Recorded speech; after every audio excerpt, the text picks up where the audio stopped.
Buen día, camaradas. Continuamos con el Anti-Düring de Federico Engels. En la introducción hace una exposición muy interesante de la dialéctica materialista, ¿no? En contraposición al idealismo filosófico, a los metafísicos, ¿no? Y acá explica. Para el metafísico, las cosas y sus imágenes mentales, los conceptos, son objetos de investigación dados de una vez para siempre, aislados uno tras otro y sin necesidad de contemplar el otro, firmes, fijos y rígidos. El metafísico piensa según rudas contraposiciones sin mediación. Su lenguaje es sí, sí y no, no.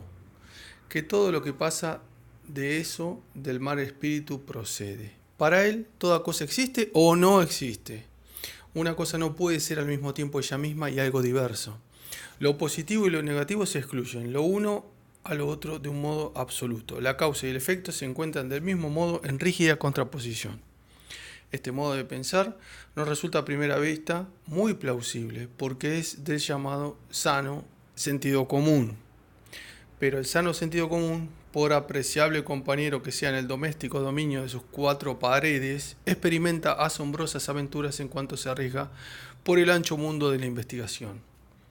Y el modo metafísico de pensar, aunque también está justificado y es hasta necesario en esos anchos territorios de diversa extensión según la naturaleza de la cosa, tropieza, sin embargo, siempre, antes o después, con una barrera más allá de la cual se hace unilateral, limitado, abstracto, y se pierde en irresolubles contradicciones.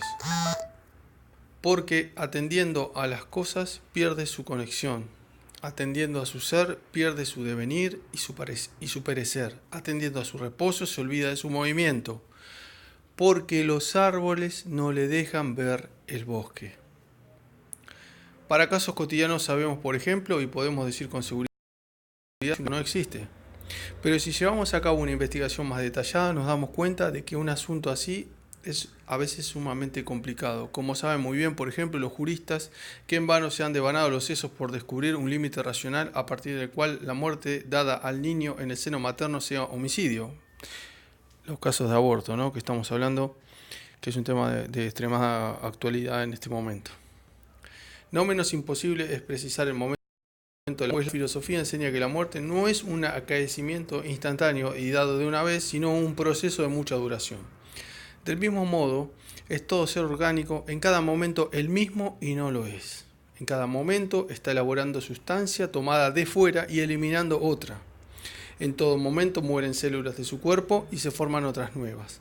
Tras un tiempo más o menos largo, la materia de ese cuerpo se ha quedado completamente renovada, sustituida por otros átomos de materia, de modo que todo ser organizado es al mismo tiempo el mismo y otro diverso.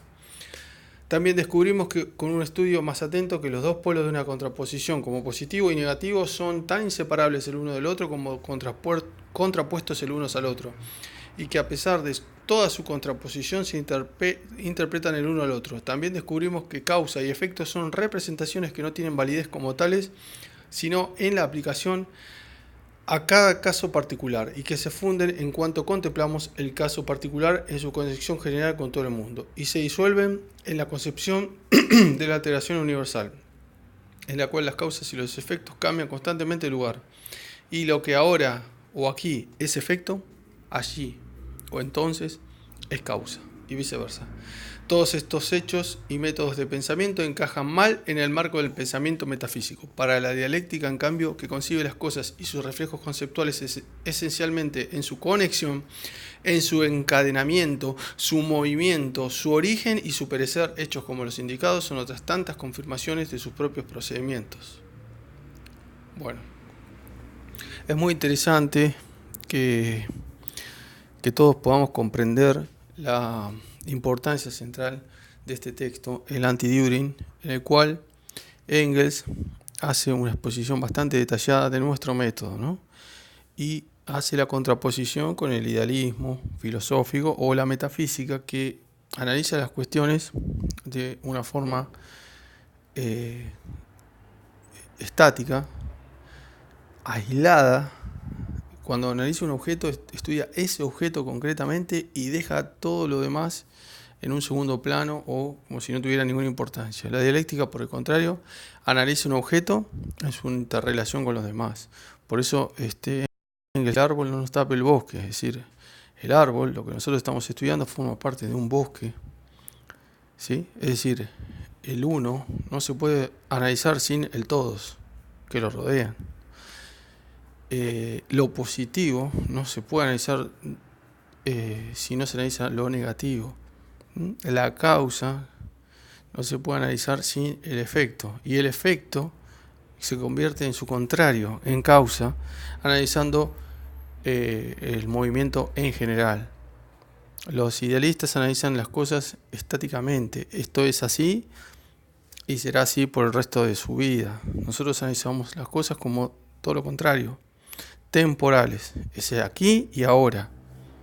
En este momento sucede tal cosa, pero en un momento posterior puede suceder exactamente su contrario. Un movimiento o una consigna política puede ser progresista hoy y mañana ser su contrario.